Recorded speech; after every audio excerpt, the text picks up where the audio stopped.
Hey everybody, so we're gonna do the news, the thing that I do sometimes, that some people watch, I don't know. Anyway, not a whole lot actually to talk about this week, just not a whole lot of industry news. What can you do? Anyway, we'll get right into it. You might as well. This one, and that one, cool. Right, so first up, as I typically do, game announcements. So not too many. There was a good bit of Persona 5 news this week in that Persona 5 Royal was announced, which is basically an expansion or a deluxe edition, I guess, of Persona 5, in that it's adding new party members, new dungeons, new areas, things like that. But that won't be out till next year at some stage, probably late next year. End of this year for Japan, and then localization efforts will have to take place, so next year at some stage. But also announced was Persona 5S, which was for the Switch, and everyone kind of assumed it was just Persona 5 Switch. That's what the S stood for. But no, it stands for Persona 5 Scramble, the Phantom Strikers, which is basically a Muso game, or a Warriors game, if you like a Dynasty Warriors or Hyrule Warriors and things like that. So let's give the trailer a watch.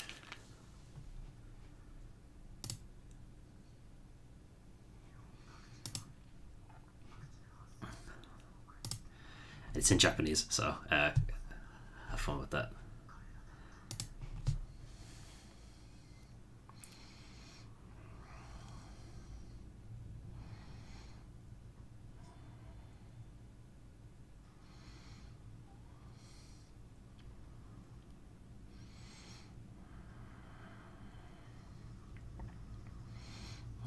That's a Muso game, all right.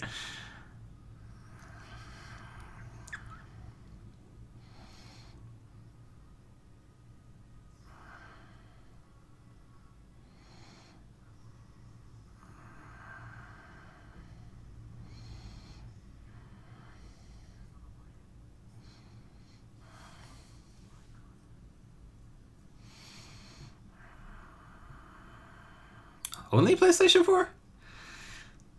There it is. But fuck you, Xbox. Fuck you, Xbox. And whoever this character is. Right. So, yeah, that's just a Muso game for Persona 5. That's fine. That works for me.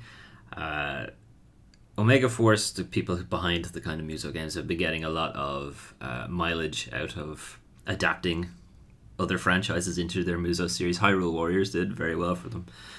Dragon Quest Warriors. Was it Dragon Quest Warriors? I can't remember now. That they've had a few now.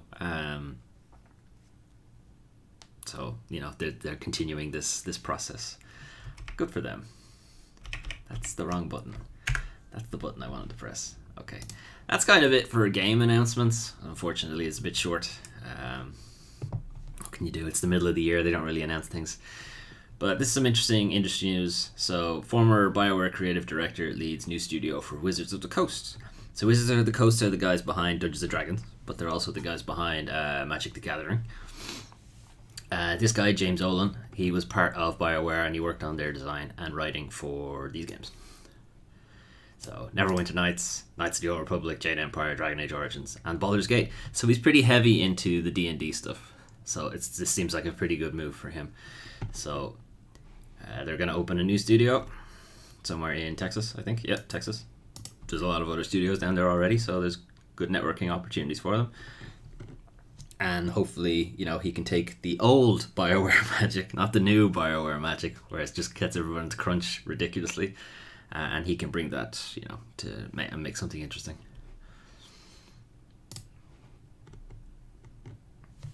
Sorry, there's some weird audio coming through on me. I just want to make sure it's not...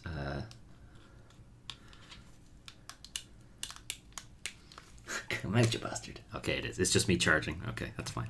I want to make sure it wasn't coming across the stream. Anyway, right. Mortal Kombat 11 skins will cost $6,400 if you buy every single one. So that was the original story but that's not actually true.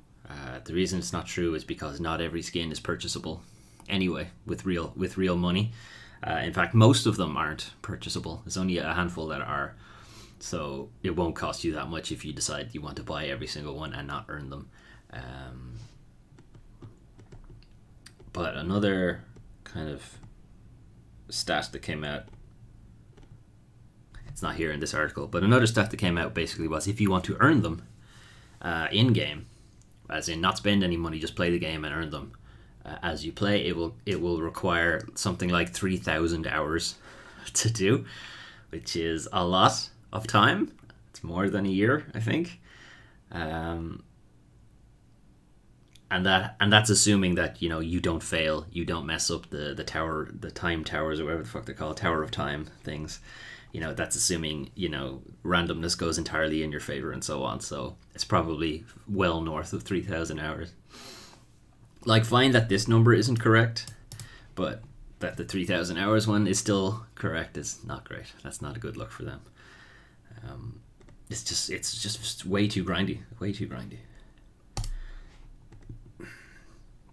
BioWare delays major Anthem features to prioritize fixing game.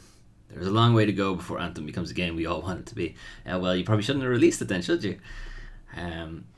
So this was news that Anthem, or BioWare, was set to release their first Act 1 stuff, which was like a new raid and a bunch of other features, but they've basically said, no, we're not doing that because our game is shit. We need to fix it. It's good that they're taking the time to fix it and listen to the player base and all that jazz, but also the game shouldn't have come out in this state in the first place. It was released purely to meet tax quarter. What's the word? Whatever. It was released just in time for EA's end of year tax quarter, so which is in April this month. Anthem came out in February. Anyway, shouldn't have come out. It needed another year or so, but there you go. At least they're addressing it. It's not great. It is somewhat admitting publicly that the game is not good, which is also not a good look for them. Anyway, all right. Some news from Epic. Epic says it will stop store exclusives if Steam offers a better cut. No, it won't, because Tim Sweeney's a jackass. But anyway, CEO Tim Sweeney says Epic could even bring in its own games to... Hang on, I didn't read that right. Could even bring its own games to Steam. Also won't happen. And anyway, so this is them just highlighting that Epic give game developers a much better cut of the revenue than Steam does. Come to us. We'll give you better. Permanent 88% revenue share, like they should, but also this is just bullshit from Epic. They're not going to stop doing their exclusive thing. They're meant to be in competition with Steam. Why would they do that?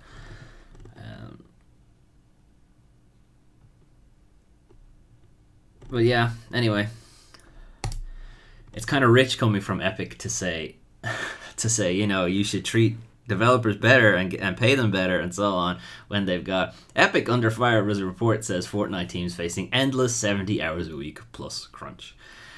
Maybe you should treat your people better before you start throwing stones at Steam or at Valve.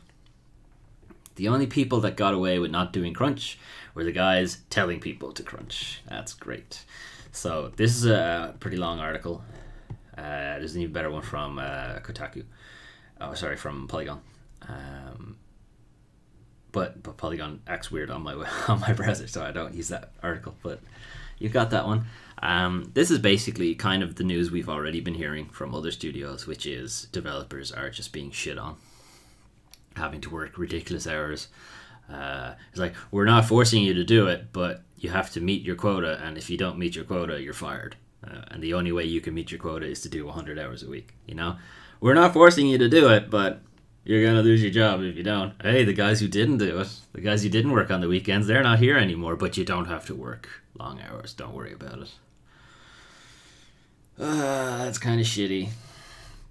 So this is mostly to keep Fortnite popular. So they they add extra content to it. They're adding the whole Avengers thing. They've made updates to that. They're constantly adding content. this goes to like the player base also wanting, regular updates and things like that. But they, it has consequences. Those things can't be made overnight. They take time, and if the release window isn't going to change, then you got to find more time somewhere. And it'd be fine if they got paid for it. But if you're a salaried employee, you don't get paid for that extra time. I mean, you're free to move on, but also then you lose your job. You got fired for it, which means getting a new job later. They'll go, why did you get fired? Because I didn't want to work on weekends. But everyone works on weekends in game development. So you get fucked over there. This is in addition to news that came out, it was either late yesterday or early this morning, with NetherRealm, Mortal Kombat 11. They recently released their game, but also NetherRealm is also suffering from these crunch things. I haven't read deeply into that news, because I literally just rolled out of bed. But I saw it on Twitter. This is endemic in AAA studios anyway, so something's gonna have to change. We have all these news articles coming out now, so hopefully people are feeling confident and secure that they can call out the bullshit about all this shit, basically.